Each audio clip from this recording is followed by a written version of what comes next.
10절. 미가엘 내리세요. 자, 창세기 11장 10절서부터 32절까지 보겠습니다. 성경 피시고요. 일단 제가 제일 싫어하는 건 사람 이름 나오는 거, 연수 계산하는 거. 아휴, 참 머리가 안 좋아서 너무 어려워. 자, 셈의 후에는 이러하니라. 셈은 100세에 곧 홍수 후에 2년에, 홍수 지나서 2년에 아르박삭을 낳았고, 아르박삭을 낳은 후에 500년을 지내며 자녀를 낳았고, 아르박삭은 35세에 셀라를 낳았고, 셀라를 낳은 후 403년을 지내며 자녀를 낳았으며, 셀라는 30세 에벨을 낳았고, 에벨을 낳은 후에 403년을 지내며 자녀를 낳았고, 에벨은 34세에 벨렉을 낳았고, 벨렉을 낳은 후에 430년을 지내며 자녀를 낳았고, 하여튼 벨렉은 30세에 루우를 낳았고, 루우를 낳은 후에 209년을 지내며 자녀를 낳았으며, 루우는 32세에 스룩을 낳았고, 스룩을 낳은 후에 207년을 지내며 자녀를 낳았고, 스룩은 30세에 나흘을 낳았고, 나흘을 낳은 후에 200년을 지내며 자녀를 낳았고, 나흘은 29세에 데라를 낳았고, 데라를 낳은 후에 119년을 지내며 자녀를 낳았으며, 데라는 70세에 아브라함과 나홀과 하란을 낳았더라. 데라의 후에는 이러하니, 데라는 아브라함과 나홀과 하란을 세 자식을 낳았고, 하란은 또 롯을 낳았으며, 하란은 그 아비 데라보다 아버지보다 먼저 본토 갈대 우르에서 죽었더라. 아브라함과 나홀이 장가를 들었으니 아브라함의 아내의 이름은 사레며, 나홀의 아내 이름은 밀가니 하란의 딸이고, 하란은 밀가의 아비며 또 이스가의 아비더라. 사라는 잉태하지 못함으로 자식이 없었더라. 데라가 그 아들 아브라함과 하란의 아들 그 손자 롯과 그 자부의 아브라함의 아내 사라를 데리고 갈대 우르에서 떠나 가나안 땅으로 가고자 하더니 하란에 이르러 거기 거하였으며, 데라는 205세를 향수하고 하란에서 죽었더라. 자, 창세기 11장 10절서부터 오늘 26절까지는 셈의 계통을 통해서 누가 나오죠? 아브라함이 출생한다 그 얘기입니다. 자, 그러면 여러분들이 꼭 기억하셔야 될 것은 노아의 자손이 함과 셈과 야벳이 있었다 그렇게. 근데 아버지의 부끄러움과 수치를 가려줬던 셈과 야벳은 하나님 앞에 축복을 받지만, 함은 뭐예요? 하나님 앞에 저주를 받는다. 근데 셈과 야벳이 동일하게 옷을 취해서 부끄러움과 수치를 가려줬는데, 하나님께서 셈이 뭐냐면 셈의 하나님 여호와를 찬송하리라 그렇게 얘기를 하고 있는 거예요. 그러니까 찬송은 누구만 하냐면 셈만 찬송. 아니, 야벳도 아버지의 부끄러움과 수치를 가려줬는데 어째서 셈만 여호와 하나님을 찬송하느냐. 하나님이 창세기에서 약속하셨던 예수 그리스도가 노아가 부끄러움과 수치를 가리고 부끄러움과 수치 가운데 있어서 벌거벗고 있었을 때 셈의 계통을 통해서 오시는 예수 그리스도를 통해서 부끄러움과 수치를 가려주기 때문에 셈의 하나님을 찬양하고 있도다 그렇게 얘기하면서 모든 것을 이렇게 11장까지 왔단 말입니다. 그럼 지금 셈의 후예에 대해서 말씀하고 있다 그렇게 보시면 되고요. 이 셈의 계통을 통해서 누가 나오냐? 믿음의 조상 아브라함이 나온다. 그렇게 얘기를 하고 있는 겁니다. 자, 그러면 셈에서부터 아브라함에 이르기까지 사람들의 수명이 이제 점점 줄어간다. 그렇게 얘기를 합니다. 근데 이것에 대해서 주석을 보면 많은 견해들이 있지만 어쨌든 한 가지 분명한 것은 인구의 번창이 자손을 충만케 땅에 충만하게 하리라 해서 많은 자손을 낳았잖아요. 많은 자손을 낳고 하나님의 말씀이 그대로 이루어진 거예요. 창세기를 통해서 땅에서 모든 자손들을 충만케 하리라 그렇게 얘기했는데 자손들이 많이 나아진 거예요. 그래서 충만해진 거예요. 그래서 그때서부터는 하나님께서 인간의 수명을 줄였다 그 얘기입니다. 그러면 왜 인간들이 이렇게 많은 자손들이 하나님이 언약했기 때문에, 그래서 그 언약이 이루어진 것을 보여주고 확실한 것을 증거함으로 하나님이 여호와이심을 증거하고 있다 그렇게 얘기를 하고 있는 거죠. 자, 창세기 9장 28절. 홍수 후에 노아가 350년을 지내었고, 자, 향년이 950세에 죽었더라. 그렇게 하면서 홍수 전후로 해서 노아는 뭐다? 그 시대 사람들은 어떻게 천년의 세월을 살았다라고 그렇게 얘기를 하고 있는 거죠. 자, 그러면 셈을 보겠습니다. 창세기 11장 10절 봅시다. 셈의 후손은 어떻게 살았는가?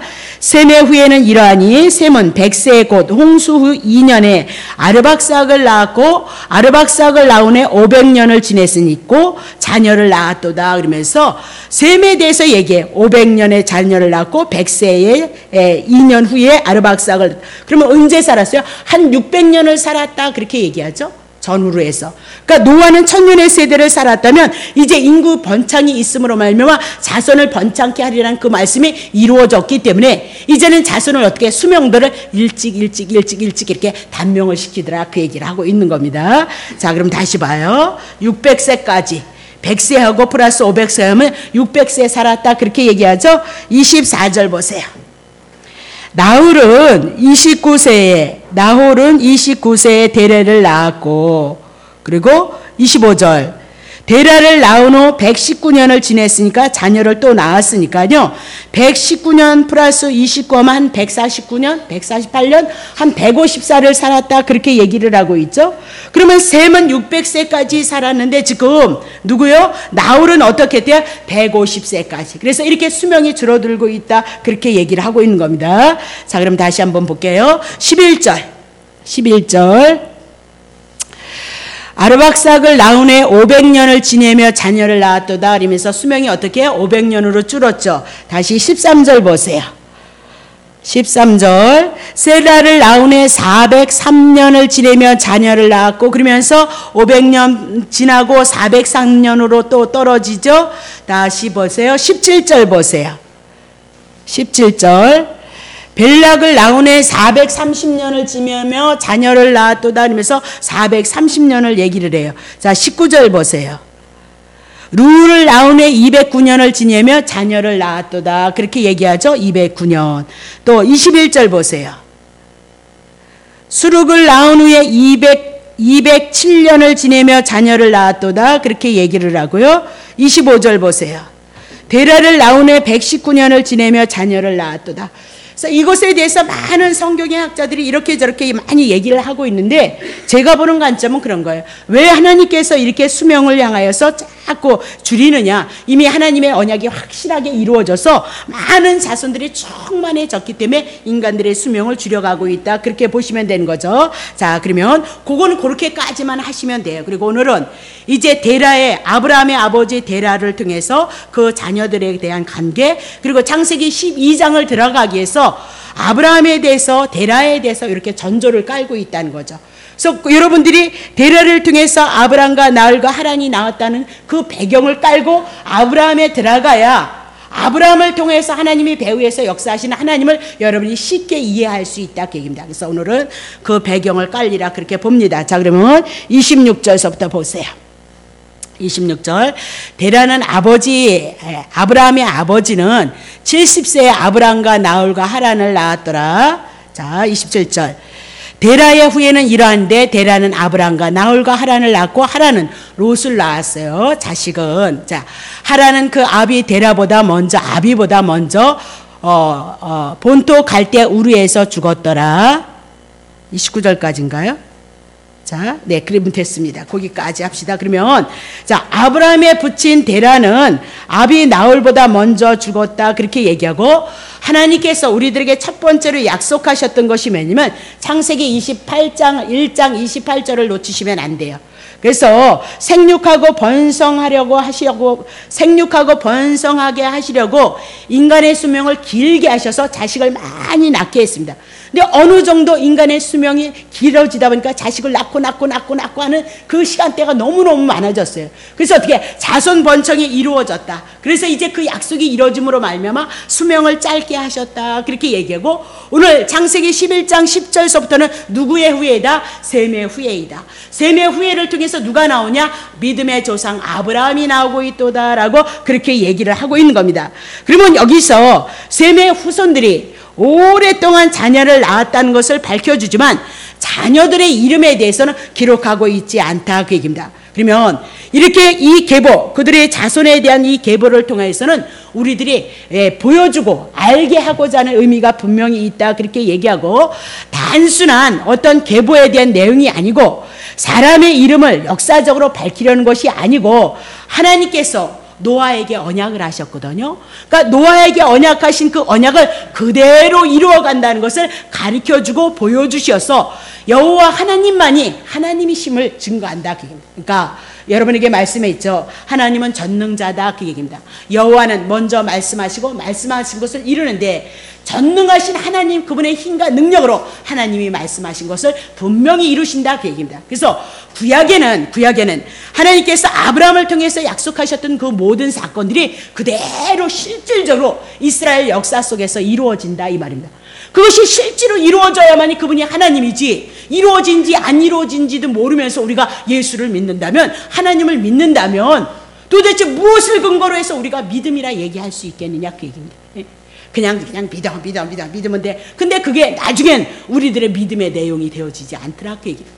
그래서 믿음의 내용은 반드시 하나님이 약속하시고 약속하신 것을 우리가 바라보고 약속하신 것에 의해서 그 말씀이 이루어지고 성취되어진 상태 속에서 신약에서는 우리가 예수를 믿는다는 사실을 놓치시면 안 된다, 그 얘기입니다. 자, 그러면 첫 번째로 여호와께서 이스라엘 백성들에게 땅에 충만하라 그러면서 자손 주신다, 그렇게 얘기했습니다. 근데 자손이 너무너무 충만한 거예요. 그래서 이제 인간의 수명들을 단축시키고 하나님이 하신 그 말씀을 이루었다는 것을 보여주고 그분이 여호와 하나님이신 것을 증거해 나가고 있다, 그렇게 얘기를 하고 있습니다. 자, 그러면 오늘 셈의 계통을 통해서 셈의 하나님을 찬양하리라, 그 얘기는 셈의 계통을 통해서 누가 나와야 되죠? 예수 그리스도가 나와야 된다, 그 얘기입니다. 그래서 특별히 셈의 계통을 기록함으로 말미암아 언약의 하나님, 이 셈의 계통을 통해서 이렇게 사람들이 나왔잖아요. 다 그런 뭐예요? 하나님의 선택한 자의 계보를 보여주고 있다, 그렇게 보시면 되는 거죠. 그래서 여기서 보면 낳고 그러죠. 창세기 우리가 5장 공부했잖아요. 아담의 후손들은 낳았는데 죽었다만 써놨는데 셈의 후에는 뭐예요? 낳고 생명을 낳은 자로 증거해 나가고 있다, 그렇게 얘기를 하고 있는 거죠. 자, 그러면 하나님께서 자기의 형상으로 아담의 아들 셋의 계통을 통해서 노아가 출생이 되어지고 노아의 아들 중에서 셈의 계통을 통해서 이스라엘이라는 나라가 형성이 되어지는데, 이스라엘 나라 형성되어지기 이전에 누가 먼저 하나님 앞에 부름을 받는다? 아브람. 그래서 셈의 계통을 통해서 누가 나와요? 아브람이 나오고 있도다. 그러면서 아브람의 자손으로 누가 나오죠? 예수 그리스도가 나온다. 그러니까 성경은 하나도 1.1억도 하나님의 말씀하신 대로 모든 것들이 하나님의 뜻대로 이루어져 나가고 있다는 것을 우리에게 확실하게 보여주고 있다. 마태복음 1장 1절. 아브라함, 그렇죠? 셈의 후손을 통해서 이제 데라를 통해서 아브라함이 나오는데, 아브라함을 통해서 다윗을 통해서 누가 나오죠? 예수 그리스도가 나오고 있도다. 그러면 셈의 계통 여호와를 찬양하리라. 셈의 계통을 통해서 예수가 오므로 노아가 부끄럽고 수치스러웠던 그 모든 모습을, 죄의 문제를 오실 예수 그리스도가 가려줄 것을 향해서 이미 말씀하셨도다, 그렇게 얘기하고, 셈의 후에는 누구의 자손이에요? 언약의 자손이도다. 하나님의 선택한 자의 자손이도다라고 그렇게 얘기를 하고 있는 겁니다. 자, 그러면 창세기 1장 28절. 오늘 처음 오신 분들은 어려우시죠? 하나님이 그들에게 복을 주시고 그들에게 이르시되, 복이 뭐냐면요, 복이 뭐냐면, 하나님이 우리에게 주신 복이 뭐냐면, 그들에게 이르시되 생육하라, 번성하라, 땅에 충만하라, 자손으로 충만. 창세기 1장을 향해서 하나님이 뭐예요? 하나님이 모든 것을, 천지를 창조하신다고요. 그 천지를 창조하시고 그것을 누구에게? 아담을 지어서 아담에게 모든 것을 공급한단 말입니다. 이렇게 하나님의 나라를 활성화시킬 것을 향해서 하나님이 약속을 하신단 말이에요. 일방적으로 아담이 태어나지도 않았는데 아담에게 이렇게 하시겠다고 약속을 하셨단 말입니다. 그럼 아담은 태어나지도 않았는데 하나님이 이 약속을 하셨다면 누가 행하실 것이냐? 하나님의 언약은 누가 이루시냐? 하나님이 이루신다, 그 얘기. 아담이 하나님 앞에 범죄해서 선악과 따먹었잖아요. 근데 두 번째로 오시는 예수 그리스도, 하나님이 약속하셨으니까 하나님이 예수 보내셔서 다시 하나님의 나라를 세울 것을 약속하신다, 그 얘기입니다. 자, 복을 주시며 그들에게 이르시되 생육하고 번성해서 땅에 충만하라 그러면서 자손이 충만할 걸 얘기하셔요. 또 땅을 정복해서 바다의 고기와 공중의 새와 땅에 움직이는 모든 생물을 다스리라 그렇게 얘기하면서 생육하고 번성하라, 자손 주겠다 말씀하시고 땅 주겠다, 나라 주시겠다 그렇게 얘기를 하고 있는 거예요. 그리고 다스리라, 왕 주겠다 그 얘기를 하고 있는 거예요. 이것은 결국은 영적인 하나님의 나라 예수 그리스도를 통해서 하나님의 나라를 주시고 하나님의 백성이 충만할 것을 우리들에게 이미나도 예언을 했다 그 얘기입니다. 자, 그러면 아담에게 세우신 3대 언약, 그것이 3대 언약이 하나님이 언약하셨는데 아담이 타락했어요. 그러면 타락했음에도 불구하고 하나님의 언약은 그대로 이루어져 나가고 있는 거예요. 우리가 죄를 졌다고 해서 우리를 죽이니 살리니 이런 문제가 아니고 3대 언약을 하나님이 일방적으로 세우시고 타락한 후에도 여전히 유효한 겁니다. 그래서 아담의 자손 중에서 쭉 누가 나오죠? 셈의 계보가 나오고, 셈의 계보를 통해서 누가 나오죠? 아브라함이 나오고, 아브라함의 계통을 통해서 누가 나오죠? 예수 그리스도가 나오고 있도다 그렇게 얘기하면서 모든 것들이 하나님이 말씀하신 역사를 근거로 해서 그대로 이루어지고 있다는 것을 말씀하고 있다. 그러면 이렇게 셈의 자손을 통해서 노아가 홍수에서 구출이 되어지고 그의 아들 셈의 자손으로 누가 나옵니까? 아브라함이 출생한다. 그러면 아브라함을 드러내고자 하는 것이 아니라 아브라함도 죄인이기 때문에 그도 하나님 앞에 구원받은 하나님의 택한 백성이다 그렇게 얘기하고 결국은 아브라함의 자손으로 누가 오신다? 예수 그리스도가 오셔서 홍수의 사건에서 구원을 얻었던 것도 예수 배에 대한 사건도 예수님을 증거하는 거고 앞으로 인류가 다 죄 가운데 묶여 있는데 그 심판 가운데 누가 구원할 것이냐? 앞으로 오실 예수 그리스도가 우리를 구원할 것이다. 그것을 그림자로 보여주고 있도다. 그렇게 얘기를 했습니다. 그래서 가인과 아벨에 대한 사건을 가지고 아벨을 들어서 예수를 증거했고 노아 홍수에 대한 사건을 가지고 배가 예수 그리스도인 것을 증거했고 그렇죠? 아담이 범죄했을 때 짐승을 죽여서 아담의 부끄러운 것을 가렸을 때 그 짐승을 가지고 예수 그리스도를 여러분에게 증거했던 것처럼 어디든지 구약에는 예수가 숨겨져 있어서 그리스도를 증거해 나가고 있다. 여러분에게 그렇게 말씀을 드렸습니다. 자, 그렇다면 이제 아브라함의 자손으로 예수 그리스도가 출생한다면 하나님께서 범죄한 아담을 아주 멸하지 아니하고 은혜를 입혀서 보호하시고 그 자손들을 지금 보호하시고 아담에게 세우신 3대 언약을 지금 어떻게 이루어 가기 위한 섭리가 뭐다? 구약 성경이다. 그 얘기입니다. 이 구약 성경이 여러분 안에서 잘 풀어지면요, 믿음은 저절로 와지는 거예요. 저절로. 안 풀어져서 그랬죠. 저절로 구약 성경이 그 말씀이 그대로 이루어진 걸 보면 아, 신약에 예수 보내신다는 말씀도 믿어지게끔 되어지고 그 말씀 따라 예수가 실제로 오셨고 그 말씀도 구약 성경에 있는 것을 근거로 해서 귀신을 쫓고 병든 자를 꽂혔던 그 모든 말씀이 예수님의 행하심이 구약에 있어서 그 말씀을 이루신 것을 본다면, 알아진다면 믿음은 그냥 저절로 오는 거예요. 그러니까 믿음은 어디에서 오는 거냐? 믿음의 내용 대상이 누구예요? 하나님 여호와다. 신약에는 간접적으로 누구다? 예수 그리스도이다. 그럼 하나님 여호와를 알지 못하고 예수 그리스도를 알지 못하는데 우리에게 어떤 믿음이 오겠느냐? 그건 종교이다. 우리가 비나이다 정성을 바치면 하나님이 복을 주는 그러한 하나님의 개념을 가지고 교회에 오시면 안 된다. 세상의 종교와는 전혀 다른 것이다 그랬어요. 그 우리가 인간이 하나님을 찾아가지만 하나님은 우리를 위해서 오셔서 죽으시고 우리를 구원하시는 그 생명을 향해서 일하시는 하나님이다. 그렇게 여러분에게 말씀을 드렸습니다. 자, 그러면 창세기 11장 27절 데라는 70세 아브라함과 나홀과 하란을 낳았도다라고 그렇게 얘기를 하고 있어요. 그런데 데라에 대해서는 얘기를 하지 않고 곧장 누구에 대해서 나오냐면 아브라함에 대해서 말씀하고 있는 겁니다. 자, 그러면 아니 데라의 후예는 이러하니라 그러면서 나홀과 아브람과 하란을 낳았도다, 그리고 하란은 롯을 낳았도다라고 그렇게 얘기했다면 분명히 아브라함의 아버지 데라를 향해서 말씀해야 되는데 오히려 아브라함에 대한 내용을 가지고 지금 말씀을 전개하고 있다 그 얘기입니다. 그럼 왜 아브라함을 들어서 이런 아브라함의 생애를 가지고 시작하느냐? 우리가 의문을 품어야 되잖아요. 어머나, 아브라함의 아버지가 데라였구만, 세 자녀를 낳았구만. 그러면 거기에 대해서 설명해야 되는데 거기에 대해서는 설명이 하나도 없는 거예요. 그리고 곧장 어디로 들어가냐? 아브라함. 그렇다면 성경은 왜 아브라함을 들어서 이렇게 얘기를 하고 있느냐? 하나님의 말씀은 아브라함이라는 개인의 역사를 보여주는 것이 아니에요. 아브라함을 통해서 하나님을 보여준다. 여러분 놓치시면 안 돼요.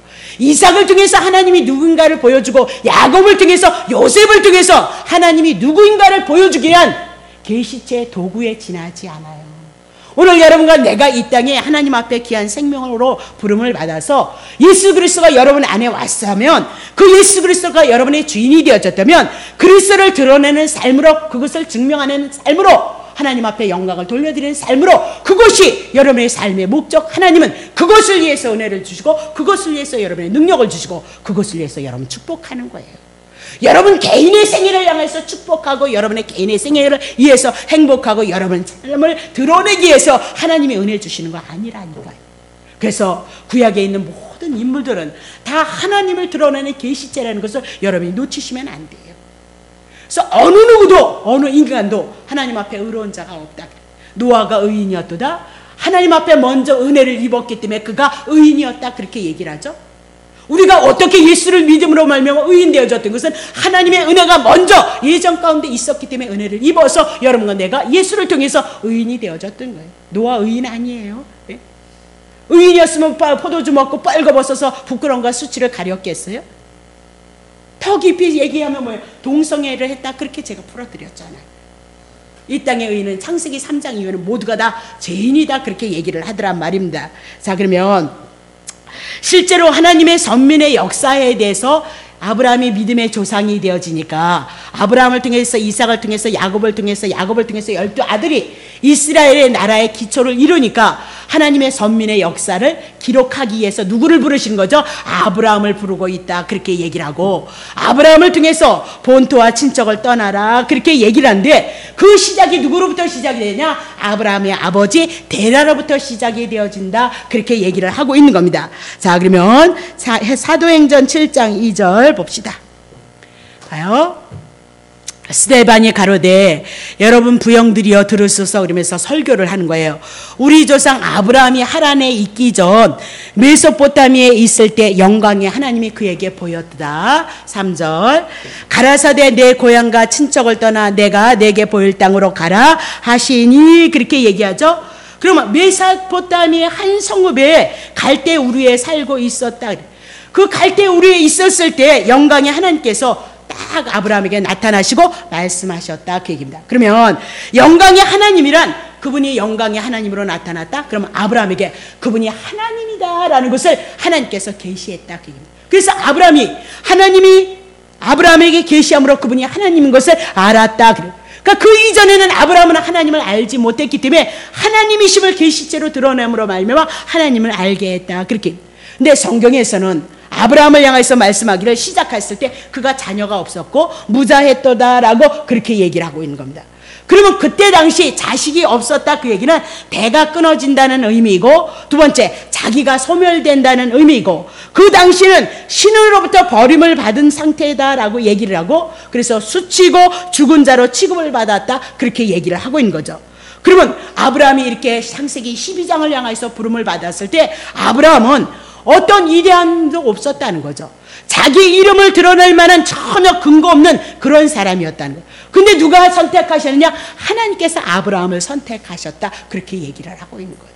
근데 아브라함에게 자식이 없으므로 뭐 줘야? 자식을 줌으로 말미암아 여호와 하나님을 알게 하시더라. 그렇게 얘기를 해나가고 있는 겁니다.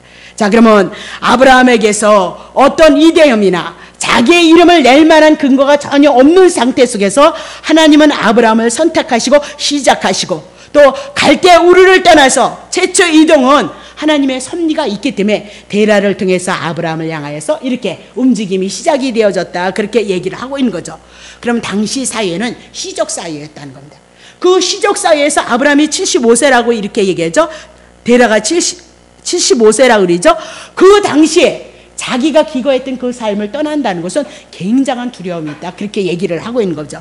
그래서 모험이었고 죽음을 각오하는 일이었다. 그렇게 얘기하고, 그런데 영광의 하나님께서 하나님으로 나타나시니까 그 나타나심을 통해서 그 땅을 향해서 두려움을 가지고 이제 하나님의 말씀에 순종함으로 떠날 수밖에 없었다. 그 얘기입니다. 자, 31절 보겠습니다.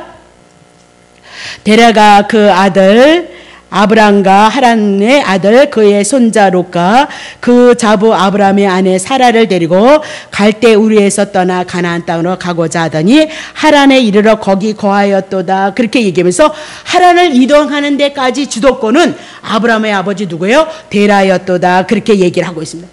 근데 여행의 목적지는 어디였어? 가나안 땅으로 가라. 그렇게 얘기를 했습니다. 근데 데라는 하란에 머물게 되어지는 겁니다. 그 이유는 다음 주에 한번 하게 되리라 그렇게 봅니다. 자, 그러면 다시 보겠어요. 창세기 12장 1절 보세요. 여호와께서 아브라함에게 이르시되 너는 너의 본토 친척 아비 집을 떠나 내가 내게 지시할 땅으로 가라. 그러는 명령이 주어지는 거예요. 그러면 하나님께서 왜 아브라함을 향하여서 고향에서 떠나라 하는가? 고향에서 떠나라 하는가? 이유가 있다는 겁니다. 그 이유가 뭐냐? 언약을 통해서 구원이 무엇인가를 가르쳐주기 위해서 어떻게 해요? 자기가 살고 있던 그 고향에서 떠나라. 그러니까 오늘 우리도 마찬가지죠. 도대체 우리에게 구원이라는 것이 무엇인가? 우리가 구원이라는 것이 무엇이고 언약 안에서의 구원이 무엇인가 분명히 우리가 알아야 된다 그 얘기입니다. 그래서 언약 안에서 구원이 뭐다? 세상의 분리이다.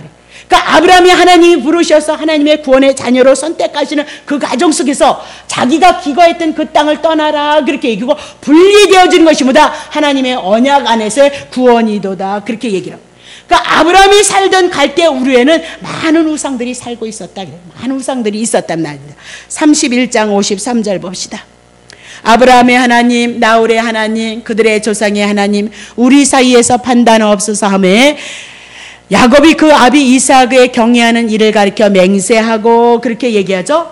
데라의 가정은 이렇게 아브라함의 하나님, 나홀의 하나님, 그들의 조상의 하나님 이렇게 하면서도 불구하고 그들의 신앙이 온전치 못했다는 것을 우리들에게 얘기를 해요. 우상을 섬겼다는 것을 우리들에게 얘기를 하거든요. 여호수아 24장 보세요. 여호수아가 모든 백성에게 이르되 이스라엘 하나님 여호와의 말씀에 옛적에 너희 조상들 곧 아브라함 있을 때에 아브라함의 아비 나홀의 아비 데라가 강 저편에 거해서 뭐 했어요? 다른 신을 섬겼더라. 분명히 창세기 31장에는 그들이 어떻게 데라의 하나님, 아브라함의 하나님, 그들의 조상의 하나님 그러면서 하나님 여호와를 섬겼다는 거예요. 근데 여호수아가 지금 말씀하고 있는 것은 그들이 옛적에 그러면서 뭐래요? 그들이 강 건너편에 거했을 때 뭐 했어요? 다른 신들 섬겼다. 여호와 하나님을 온전히 알지 못했던 거예요. 그래서 다른 신을 섬겼다. 혼합신을 섬겼다. 불신앙을 가지고 있었다. 이방신을 섬기는 자들이었도다. 그렇게 얘기를 하고 있는 거예요. 3절 보세요. 내가 너의 조상 아브라함을 강 저편에서 이끌어내어서 가나안으로 인도하여 온 땅을 두루 행하게 하고 그 씨를 번성케 하려고 그에게 누구를 줘요? 이삭을 주었도다라고 그렇게 얘기를 하고 있습니다. 그러니까 여호수아가 증거하는 것은 아브라함의 집안이 하나님을 섬겼지만 온전한 믿음의 신앙이 아니었다. 불신앙과 혼합된 이방신을 섬기는 자였도다. 그렇다면 아브라함은 처음부터 좋은 믿음을 가진 자이냐? 그렇지 않다. 그것을 증거하고 있는 거예요. 아브라함은 한 개인 인간적 육신의 모습이나 영적인 모습이나 전혀 자랑할 것이 없는 자를 하나님께서 일방적으로 선택하시고 일방적으로 부르셔서 믿음의 조상으로 삼고 있도다. 그렇게 얘기를 하고 있는 거예요. 그러니까 우리에게 소망이 있는 게 뭐냐면요, 아브라함을 이렇게 불렀다면 우리도 그렇다 그 얘기예요. 믿음의 조상도 그렇게 했다면 우리도 분명히 창세기 12장서부터 시작해 나가면서 아브라함의 연약함을 보이시고 결국은 하나님의 언약하신 것 자식 주심으로 말미암아 그 여호와 하나님을 확실하게 믿는 믿음을 누가 주시느냐? 하나님이 주신다. 그러니까 우리의 신앙은 누가 주시는 거예요? 우리의 믿음은 누가 주시는 거예요? 하나님이 주시는 거예요. 넘어져도 때가 되면 부르시고요, 쓰러져도 때가 되면 일으켜 세우시고요, 결코 그분이 자기의 자녀를 향해서 버리는 일이 없다. 그분의 이름 때문에 그렇게 할 수가 없다니까요. 하나님의 자존심 때문에 그렇게 할 수가 없는 거예요. 그래서 택한 백성은 반드시 하나님의 구원의 반열에 쓰게끔 되어져 있는 거예요. 그걸 가지고 뭐래요? 하나님이 당신의 사랑을 확실하게 증거하고 있다. 그렇게 얘기를 하고 있는 거죠. 자, 그러면 다시 말하면 아브라함은 출발부터 위대한 성도도 아니었고 위대한 믿음의 조상도 아니었고 신앙의 조건이나 자격이 있었던 것도 아니었다. 근데 일방적으로 하나님께서 선택하셨다. 그분이 누구냐? 여호와 하나님이시도다. 그렇게 여호와 하나님을 알지도 못했을 때 일방적으로 창세기 12장을 향해서 하나님이 찾아오셨다. 그렇게 얘기를 하죠. 오늘도 하나님께서 아브라함을 향해서 찾아오셨다 그렇게 얘기를 하고 있는 겁니다. 그러면 하나님의 구원의 역사는 누가 이루시는 거냐? 하나님의 주권적인 거예요. 당신이 약속하시고 당신이 이루시는 거다 그렇게. 그러니까 하나님이 약속하신 것은 창세기 1장 28절 하나님의 나라예요. 하나님의 나라는 뭐예요? 곡할 것이 없고 슬퍼할 것이 없고 괴로워할 것이 없고 먹고 마실 거 걱정 안 해도 된다 그렇게 얘기를 하고 있죠. 네. 하나님의 나라를 예수가 하나님의 나라를 가지고 이 땅에 오셨어요. 그래서 구약의 예수라는 그 말씀이 그림자로 우리에게 증거되어지고 신약에 이루어진 예수 그리스도가 증거되어지면 우리 안에 하나님의 나라는 풍요로울 수밖에 없는 거예요. 하나님의 은혜와 하나님의 사랑은 풍요로울 수밖에 없다 그렇게. 자, 그러면 아브라함을 불러서 갈대 우르에서 꺼내서 이렇게 분리되어졌던 것이 하나님의 구원의 시작이었던 것처럼 봐요. 애굽에서도 모세를 통해서 출애굽시켜 나갔을 때 그들의 구원이 어디에 있었어요? 애굽에서 구원이라니까요. 바로 밑에서의 구원이도다라고 그렇게 얘기를 하고 있는 겁니다. 그러면 애굽이라는 건 바로 밑이라는 건 세상을 상징하고 제약된 것을 상징하고 마귀를 상징하고 있다 그 얘기를 하고 있는 거죠. 그럼 우리는 구원이 어디서부터의 구원이냔 말입니다. 우리의 구원이라는 것이 여러분 건강하게 해주고 여러분을 축복하게 해줬다고 해서 그것이 구원이겠느냐? 아니 세상 사람들도 더 잘 먹고 더 잘 입고 더 잘 살던데요. 봐요. 아브라함을 향해서 하나님이 축복하시는 것이 우리 개념처럼 건강을 주시고 또 뭐죠? 물질의 축복을 주신다면 그냥 아브라함이 삶은 터전에서 그냥 배 터지게 축복하시고 배 터지게 건강하게 하시고 배 터지게 오래 살게 하시면 되잖아요. 왜 불러내시냐니까요. 자기가 살고 있던 제된 곳에서 분리되어지는 것을 보다 구원이다. 하나님은 그렇게 약속을 하고 있는 거예요. 다시 보겠어요. 그러면 어디서부터 구원이고 어디를 향한 구원인가를 우리에게 보여주는데 하나님은 우리에게 얘기하는 거예요. 지금 이 땅의 나라에서 제된 세상 속에서 하나님의 나라로 구원인 거예요. 우리가 이 땅에 하나님을 알지 못하는 상태 속에서 그냥 우리의 육체의 자신을 위해서 열심히 살아가고 있는데 그건 제된 세상이다. 그 세상은 반드시 심판이 있다. 그래서 하나님의 심판 가운데서 우리에게 구원이 와서 하나님의 나라 이르렀도다. 그것이 구원이다. 그렇게 얘기를 하고 마귀의 자녀였는데 이제 하나님의 자녀로 그것이 구원이다. 영벌인데 여러분과 내가 영생으로 옮겨진 것 그것이 구원이다. 이것이 이 방향이 여러분에게 정확하게 이것이 정립이 되어지지 않으면 늘 신앙생활이 혼란스러워요. 그래서 지금의 나에 있는 이 상태에서보다 더 많은 것을 가지고 더 많은 축복이 있고 더 많은 능력이 있어야 이것이 구원인 줄 알더라니까요. 그러니까 늘 내가 몇 년을 살았는데 사실 우리들이 결혼을 하고 모르겠어요. 다 다르지만 결혼을 하고 시작해서 우리가 열심히 살아나서 삶의 터전 속에서 이루어지는 그런 일들을 보면 그래도 많이 부유하지 않나요? 물론 때로는 환난과 고통 속에 연단 속에 있는 사람들이 있기는 하지만 그래도 부유하지 않나요? 근데 하나님께서 말씀하시는 것은 그것을 말씀하는 것이 아니에요. 이 땅에 가난한 자가 부자가 되어지고 병든 자가 건강해진다 이런 식으로 구원을 말하게 되면 지금의 내가 하나님 이미라도 예수를 영접하고 하나님의 은혜가 왔음에도 불구하고 하나님의 은혜는 온데간데 없고 아직도 구원이 이루어지지 않은 것처럼 늘 목말라서 자기가 원하는 그 구원을 향하여서 얘기를 해나가고 있다. 아니 예수를 믿음으로 우리가 영벌에서 영생으로 옮겨졌다니까요. 죄 가운데 사망 가운데인데 생명과 은혜 가운데 우리가 옮겨져서 끊임없이 하나님의 은혜가 우리 속에서 일을 이뤄가고 있거든요. 근데 구원의 방향을 우리가 잘못 잡고 있기 때문에 그래요. 지금 아브라함을 통해서 우리들에게 주시는 그 구원이 도대체 뭐냐? 갈대아 우르에서 떠나라 그 얘기입니다. 하나님을 알지 못했던 그 세상 안에서 하나님을 아는 세계로 이끌림을 받는 것이보다 구원이도다. 하나님의 역사는 그런 것이도다. 그렇게 말씀하고 있는 거예요. 근데 우리는 끊임없이 나를 중심으로서 생각해 나감으로 말며 가장 쉽게 되어진 것이보다 가난한 자가 부자 되어지고 병든 자가 고침을 받는. 그러면 교회에서 가난한 사람들은 그럼 어떻게 저주받은 거예요? 배운 것이 없고 가진 것이 없으면 가난하게 살 수 있는 거죠.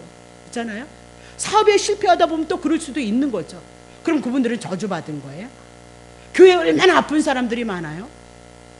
그럼 그들이 병 고침을 받잖아요. 여러분 안 아프세요? 여러분 아픈 데도 많잖아요. 그럼 여러분들은 저주받은 거예요? 네? 나도 아픈데? 그러면 여러분 나는 저주받았네? 그런 거 아니다 그 얘기예요.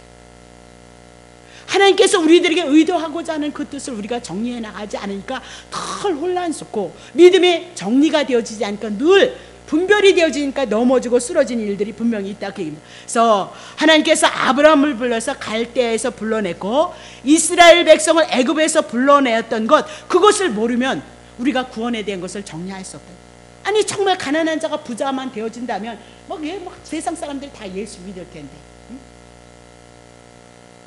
분명히 얘기하잖아요. 아브라함을 향해서요, 어떻게 해요? 갈대 우르에서 건져낸다니까요. 그것은 우상의 도시였잖아요. 바벨론이라는 곳에서 하나님이 흩으시고 다시 하나님의 백성 셈의 계통을 끌어내신다니까요. 세상에서 구별되어진 자리로 하나님의 속한 자로서로 삶을 이뤄갈 수 있도록 그렇게 해나가는 것이 구원이다, 그렇게 얘기를 하고 있는 거죠. 그래서 하나님의 부르심이란 아브라함을 통해서 부르시고 여러분과 나를 향해서 부르신 것은 세상으로부터의 부르심이고 제약된 곳으로부터 부르심이고, 그 부르심은 세상에서 내가 잘 살기 위해서 부르심이 아니라 하나님의 나라로 부르심이고 죄가 없는 생명의 나라로 부르심이고, 그것입니다. 우리의 믿음의 내용이 되어져야 돼요. 이것이 믿음의 내용이 되어져야 돼요. 그랬을 때만 예수 그리스도를 통해서 주신 은혜와 사랑이 진정한 은혜고 진정한 사랑이고 진정한 구원이라는 확신을 우리가 가진다니까요. 햇빛과 어저께도 얘기했잖아. 일반 은총은 세상 사람이나 세상 우리나 똑같이 주는 거예요. 세상 일반 은총은 햇빛과 비를 믿는 자 믿지 않는 자 이렇게 가려서 쬐끄맣게 주고 여기는 많이 주고 그래? 그러지 않잖아요. 동일한 거예요. 세상이 먹고 마시는 그 우리가 모두가 동일하게 살아가는 이 모든 것은 일반 은총은 다 주셨다니까요. 그러니까 여러분의 주신 그 분기 가지고 열심히 주님 사랑하면서 열심히 살아가시면 돼요. 여러분, 예수님을 알아가시고 예수님의 은혜를 알아가시고 예수님의 사랑을 내 안에서 믿음 안에서 고백해 나갈 수 있는 그 믿음의 힘이 있어서 주님을 경외하면서 여러분의 삶을 살아가시면 여러분에게 허락하신 분께 주신다니까요. 그러니까 믿는 사람이 이방인들이 구하는 거 구하지도 말라 그랬어요. 왜? 그거 주니까. 그런 거 구하지 말랐잖아요.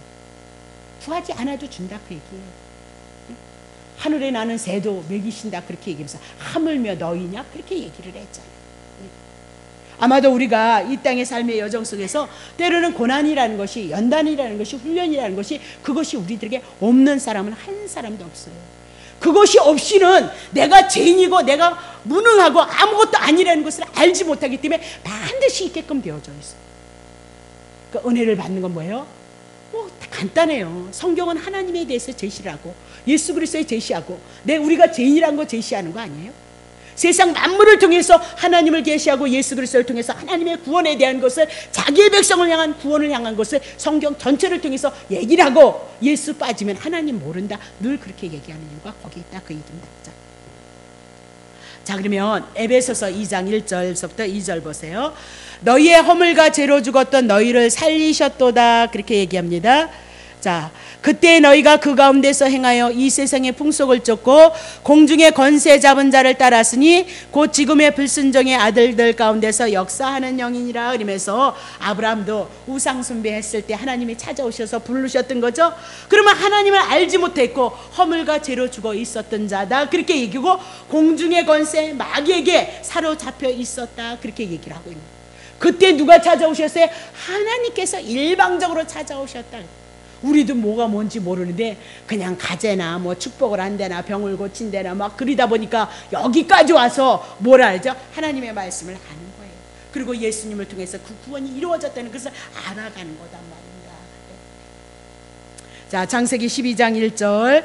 여호와께서 아브라함에게 이르시되 너는 너의 본토 친척 아비 집을 떠나서 내가 내게 지시할 땅으로 가라 그렇게 얘기하면서 아브라함을 택하셔서 믿음의 조상으로 섬기고자 하는 거죠. 믿음의 조상으로 세운다 그렇게 얘기를 하고 있는 겁니다. 그래서 창세기 12장은 성경의 분기점이다 이렇게 그렇게 보시면 되는 겁니다. 그러면 아브라함을 부르시고 바벨탑의 사건과 아브라함 부르셨을 때 창세기 11장에 바벨탑에 대한 사건이 있었다 그 얘기입니다. 그러면 왜 바벨탑 그리고 바벨이라는 그 세상 안에서 아브라함을 불렀느냐? 그들은 시나이 평지에 고도로 발달된 바벨 문명을 갖고 있었단 말입니다. 바벨의 문명이 뭐냐? 인본주의 문명이요. 하나님 대신 우상으로 자기들이 우상이 되어져 있는 상태였다. 그곳에서 누구를 부르냐? 아브라함을 부른다. 오늘 우리가 하나님의 부름을 받은 자들의 삶이 뭐냐? 인간적인 생각 속에서 벗어나는 거예요. 그리스도 안에서 그리스도를 향한, 그리스도를 통하여서 하나님이 주시고자 하는 뜻과 계획하심 속에서 여러분들이 벗어나셔야 돼요. 근데 교회 와서 오만까지 자기만을 위해서 열심히 기도하잖아요. 그게 뭐예요? 바벨의 문명이에요. 인본주의 문명이다 그렇게 얘기하고, 그것이 뭐냐? 우상숭배다 그렇게 얘기를 했어요. 우상숭배하면 이스라엘 백성 다 망했잖아요. 그럼 여러분을 위해서 신앙생활하면 여러분 망하겠어요? 안 망하겠어요? 망하는 거예요. 그러니까 축복받기 위해서 무엇을 할 일도 없고 무엇을 할 일도 없는 거예요. 그냥 하나님이 다 주시거든요. 특별히 여러분과 나에게는 특별한 점, 하나님의 아들 예수 그리스도를 죽여서 이 영적인 세계에 눈을 뜨게 했다니까요. 그러니까 일반 은총 안 주겠냐? 아, 준다 걱정하지 말아라. 자, 창세기 12장 하나님께서 아브라함에게 오셔서 뭐라고 해요? 그 인본주의 문명, 바벨에 대한 문명, 하나님 대신 자기들을 위해서 이름을 쌓고자 하는 데서 떠나라 그렇게 얘기를 하고 있는 거죠. 창세기 11장 4절 보세요. 또 말하되 자 성가대를 쌓아 대 꼭대기를 하늘에 닿게 하여서 우리의 이름을 대고 온 지면에 흩어짐을 면하자 하였도다 그렇게 얘기를 하고 있는 거죠. 그들이 성 쌓는 게 왜? 자기네들의 이름을 내고 지면에 흩어짐을 면하자 이렇게 얘기를 하고 있는 겁니다. 자, 그러면 하나님은, 인간은 이렇다는 거예요. 언제든지 자기만을 위해서 살아가는 존재라는 겁니다. 그러면 하나님은 어떻게 하시느냐? 8절 보겠어요. 여호와께서 거기서 그들을 온 지면에 흩으신 고로 그들이 성 쌓기를 그쳤도다. 그러면서 자기를 위해서 탑을 쌓는 거 하나님 뭐다? 흩어버리셨도다 그렇게 얘기를 하고 있어요. 그러면 흩으시고 하나님은 아브라함 당신의 택한 백성을 부르셔서 어떻게 하시느냐? 창세기 12장 2절입니다. 내가 너로 큰 민족을 이루고 내게 복을 주어 내 이름을 창대케 하리니 너는 복의 근원이 될지어다. 자기 이름을 위해서 스스로 성을 쌓는 자를 향해서 다 흩으시고 하나님께서 하나님의 택자 아브라함을 부르셔서 내가 너로 큰 민족을 이루겠다고 약속을 하시다 그렇게 얘기를 하고 있는 거죠. 창세기 11장 4절에 대꼭대기를 하늘에 닿게 한 후에 우리의 이름을 내자라고 그렇게 얘기를 했을 때 하나님은 그들의 계획을 분쇄해 버리시고 아브라함에게 뭐 한대요? 내가 너네들의 이름을 창대케 하리라 그렇게 말씀을 하고 있다. 그러니까 하나님이 축복하셔야 돼요. 하나님의 계획하심이 있는 것들은, 하나님이 여러분을 향해서 계획하심이 있는 것은 반드시 이루시는 거예요. 걱정할 것이 없어요. 말 안 들어도 하나님이 당신의 계획이 있으면, 아브라함은 아무것도 몰랐잖아요. 근데 하나님이 찾아오셔서 일방적으로 아브라함을 부르셔서 아브라함에게 뭐예요? 일방적으로 아브라함과 아무것도 온 것이 없어요. 일방적으로 창세기 12장 1절에서부터 3절을 통해서 그냥 엄청난 축복을 하더라는 거죠. 그렇다면 우리도 마찬가지인 거예요. 아무것도 모르는 거 있는 때에 하나님의 계획하심이, 하나님의 축복하심이 분명히 있도다 그렇게 얘기를 하고 있는 겁니다. 자, 인간의 자기의 왕국을 세우려고 인간은 단합을 하지만 하나님은 하나님의 나라의 건설을 위해서 하나님이 일을 이뤄가고 있다 그렇게 얘기를 하고 있는 거예요. 자, 그러면 창세기 1장 2절에는 천지 창조, 그리고 3장서부터 6장은 인류 타락의 역사, 그래서 6장서부터 10장은 죄를 인하여서 홍수의 심판이 있고 11장은 바벨탑의 사건. 그럼 쭉 보는 거죠. 하나님을 떠나서 인간들이 하는 것은 무엇이냐면 죄밖에는 없다. 그것을 증거를 해 나가고 있는 겁니다. 그래서 아담은 인류의 조상이고 노아는 언약의 조상이고 아브라함은 이제 믿음의 조상으로 하나님이 세워가실 것이다 그렇게 얘기를 하고 있는 겁니다. 이제 창세기 1장서부터 11장까지는 온 인류를 하나님이 대상으로 삼고 일을 해 나가고 있습니다. 근데 창세기 12장은 아브라함 한 사람을 상대하시고 한 사람 한 가문을 세우시고 한 민족으로 발전시켜서 이스라엘의 민족을 형성시킴으로 말미암아 하나님의 선민을 통해서 하나님이 이스라엘 백성들에게 어떻게 일하시는가 그것을 보여주는 것이 뭐다? 구약 성경이다 그렇게 보시면 되는 겁니다. 자, 요한복음 4장 22절.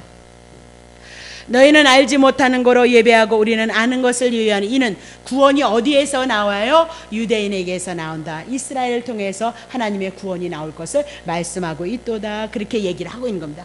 이제 창세기 12장을 통해서는 아브라함의 하나님, 이삭의 하나님, 야곱의 하나님으로 이렇게 등장이 되어진다 그렇게 보시면 됩니다. 그래서 바벨탑 사건 이후에 그것을 쌓는 것을 중단케 하셨어요. 그렇죠? 11장 9절 보세요. 그러므로 그 이름을 바벨이라 하니 이는 여호와께서 거기서 온 땅의 언어를 혼잡게 하셨음이라. 여호와께서 거기서 그들을 온 지면에 흩어버리셨죠. 흩어버리셨다 그렇게 얘기하고 바벨탑 쌓는 것을 중단케 하셨습니다. 자, 창세기 6장 7절 보세요. 가라사대 나의 창조한 사람을 내가 지면에서 쓸어버리되 사람들의 육축과 기는 것과 공중의 새까지 그리하리니 이는 내가 그것을 지었음을 한탄하면서 쓸어버렸다 그렇게 얘기를 하죠. 13절 보겠습니다. 하나님이 노아에게 이르시되 모든 혈육 있는 자의 강포가 땅에 가득함으로 그 끝날이 그 앞에 이르렀으니 내가 그들을 땅과 함께 멸하리라 그렇게. 아니 그래서 멸하셨으면 되는데 다시 노아의 후손을 통해서 셈을 선택하시고 셈을 통해서 누가 나오죠? 예, 이렇게 아브라함을 향하여서 나오고 있는 거예요. 아브라함을 통해서 누가 나오는 거예요? 예수 그리스도가 나옴으로 말미암아 멸한다고 하셨고 종결지었는데 흩으셨는데 다시 모으시는 거예요. 누구를 통해서? 예수 그리스도가 이 땅에 오심으로 말미암아 죄에 대해서 구원을 이루시는 그 예수를 통해서 어떻게 해요? 오순절 강림의 사건을 가지고 하나님의 백성을 다시 모으시는 것이 뭐다? 하나님의 나라의 일이다 그 얘기를 하고. 그러니까 하나님은 어떻게 해요? 창세기 1장 28절을 이루시고 일방적으로 약속하셨으니까 일방적으로 당신이 하신다. 우리가 죄를 짓든 안 짓든 그분은 당신이 우리를 축복하기로 하셨으니까 하는 거예요. 그러니까 창세기 12장을 통해서 아브라함에게 일방적으로 오셔서 이렇게 막 엄청난 축복을 하셨거든요. 근데 아브라함 막 말 안 들어 먹잖아. 예? 예? 떠나지 말라는 땅에서 자꾸 떠나고 애굽으로 떠내려가고 있잖아요. 그렇죠? 근데 하나님은 일방적으로 아브라함을 찾아오셔서 은혜를 베푸시고 축복하신단 말입니다. 그 우리의 믿음은 어떻게 믿음이 부여해지느냐? 믿음의 부여를 성경 알면 믿음이 부여해져요. 아브라함을 선택한 거나 우리를 선택한 거는 마찬가지인 거예요. 그러니까 분명히 우리가 창세기 12장 1절부터 3절을 통해서 축복하셨던 그 축복이 아브라함 말 안 들을지라도 불순종했을지라도 그 말씀이 어떻게 이루어지는가 그거 확인하면 우리에게도 동일하게 이 은혜를 가지고 이렇게 역사하는 그 믿음이 여러분과 나에게 생겨진다는 것을 믿으시기를 예수의 이름으로 축복합니다. 기도합시다. 자, 다음 주서부터 아마도 이제 좀 더 아브라함에 대해서 조금 더 살피고요. 12장서부터 들어가면 이제 많은 은혜가 되어지리라 봅니다. 하나님 아버지 고맙습니다. 우리가 하나님을 알지 못하는 자였죠. 그랬는데도 불구하고 주님께서 저희들을 이곳에 이끌게 하셔서 하나님에 대해서 알아가게 하시고 이 영의 세계에 대해서 알아가게 하셔서 우리 안에 끊임없이 주님에 대한 은혜와 주님에 대한 사랑이 저희들에게 있게 하셨습니다. 원하는 것이 있다면 주님, 저희들은 너무나도 연약하고 부족하오니 주님께서 간섭하여 주셔서 우리의 주어진 생애 동안 우리의 영혼이 하나님의 귀하신 은혜로 풍요롭게 하시고 예수 그리스도를 통해서 주셨던 그 은혜가 풍요로워서 주어진 생애 믿음으로 우리의 삶을 고백하고 하나님 앞에 영광을 돌려드릴 수 있는 귀한 삶이 있도록 주님 축복해 주시옵소서. 오늘도 하나님 앞에 이렇게 이제 찬양하면서 기도하는 시간을 갖겠습니다. 주의 성령님께서 우리의 영혼을 만지시고 간섭하심으로 하나님 앞에 영광 돌려드릴 수 있도록 주여 축복하옵소서. 감사를 드리며 예수님의 이름으로 기도합나이다. 아멘.